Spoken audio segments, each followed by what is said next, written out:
अगर आप भी चाहते हैं डीजे बालकृष्ण एक्सप्रेस के ऑडियो वीडियो सबसे पहले आप तक पहुंचे, तो लाल बटन दबाकर चैनल को सब्सक्राइब जरूर कीजिए और हाँ, बेल आइकन को दबाना न भूलें।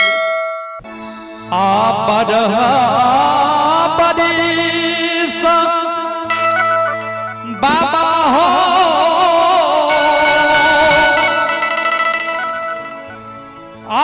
हरे गोद में खेला से कहियो नहीं गेलिए बाबा हो गंगाया सलाम किया हो बाबा कहियो नहीं गेलिए बाबा हो गंगाया सलाम अब हो बाबा कहियो नहीं गेलिए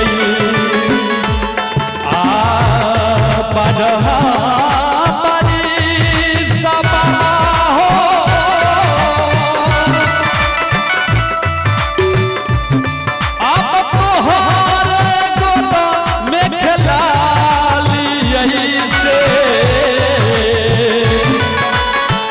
नहीं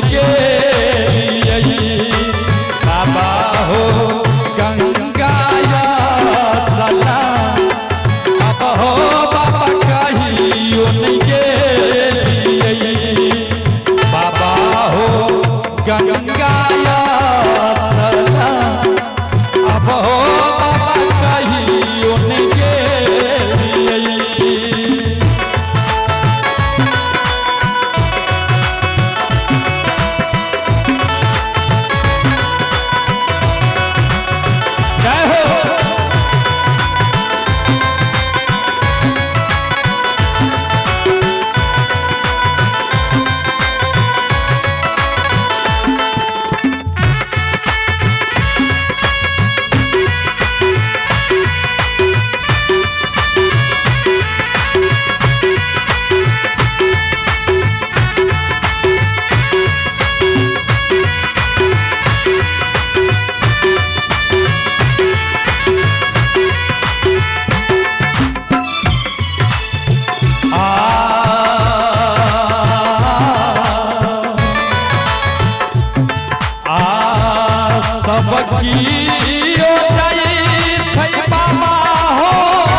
बाबा हो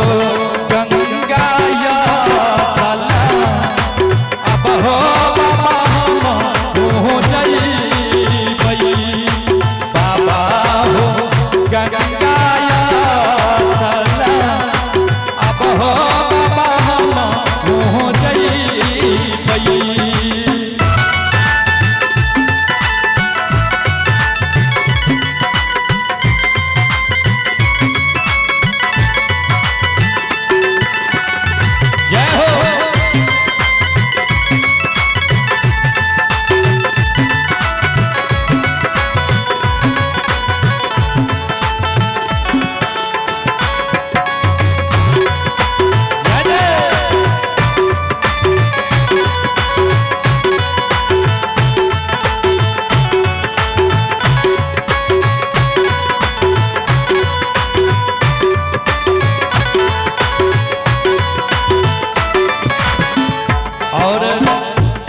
उधिया बाबा से जवाब करे छथिन कि हो बाबा सब कियो गंगा स्नान जाय छे से हमरो जेबा के मन करैया इच्छा करैया हमहु गंगा स्नान जाब तू बाते हो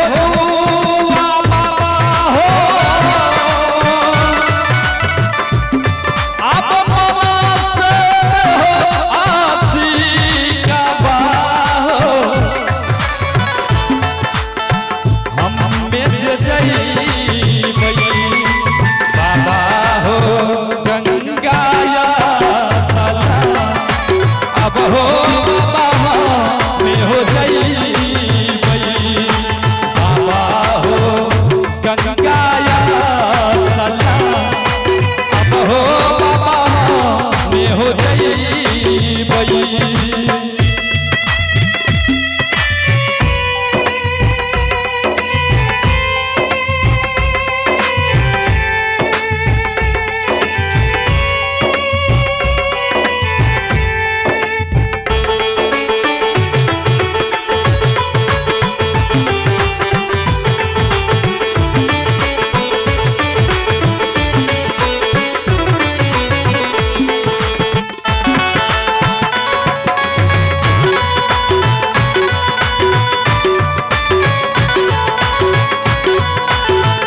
दुअरे पर पोखरी है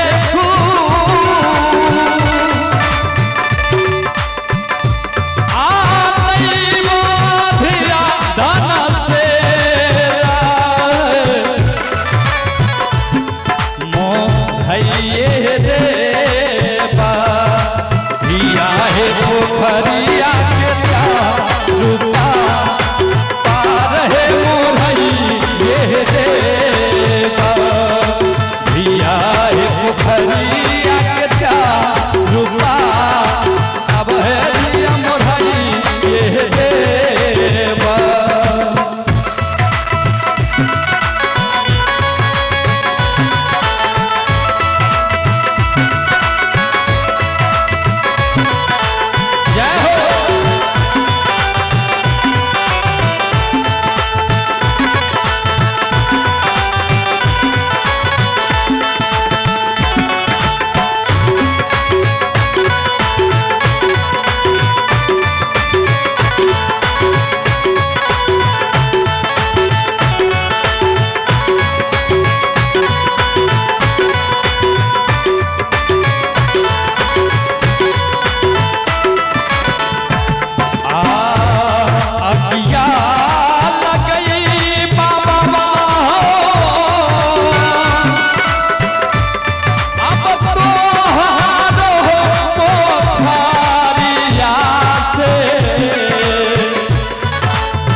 पोखरिया के रूपा अब हो रखसैबा।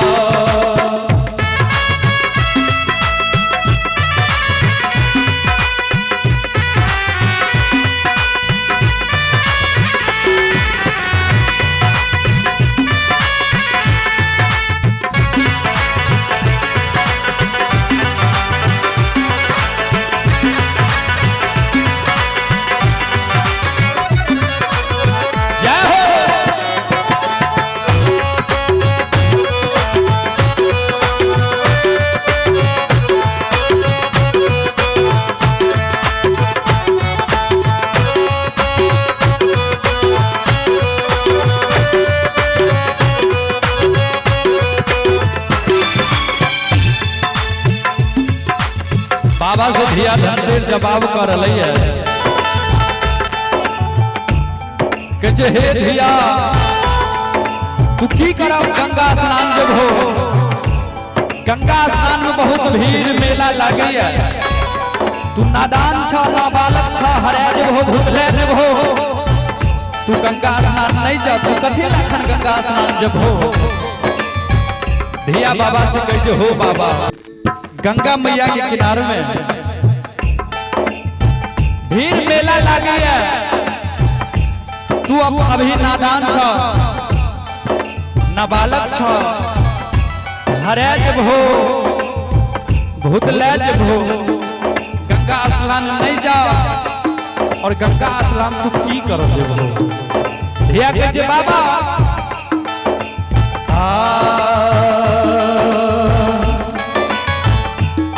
गंगा सलान हो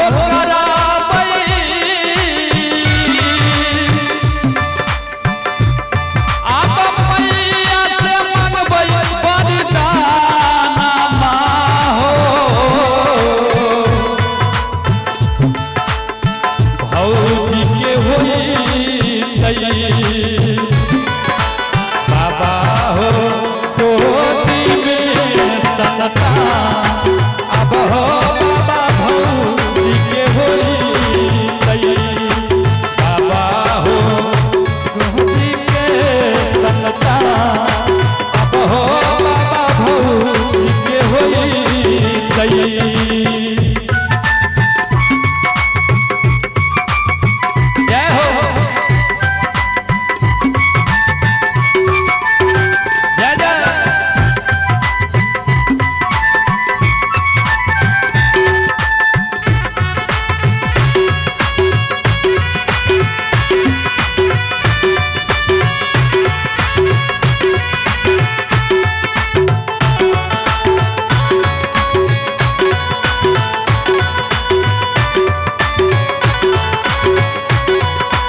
में धिया नहीं मानैया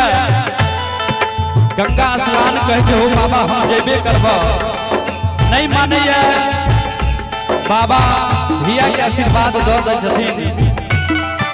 और धिया गंगा स्नान चल जाय छथिन और किया के जो हुनका घर में हुनकर भौजी छनि हुनका गोदी में संतान बालक नहीं छे ऐसे कहे छे बाबा हो गोदी में संतान अब हो बाबा भौजी के होई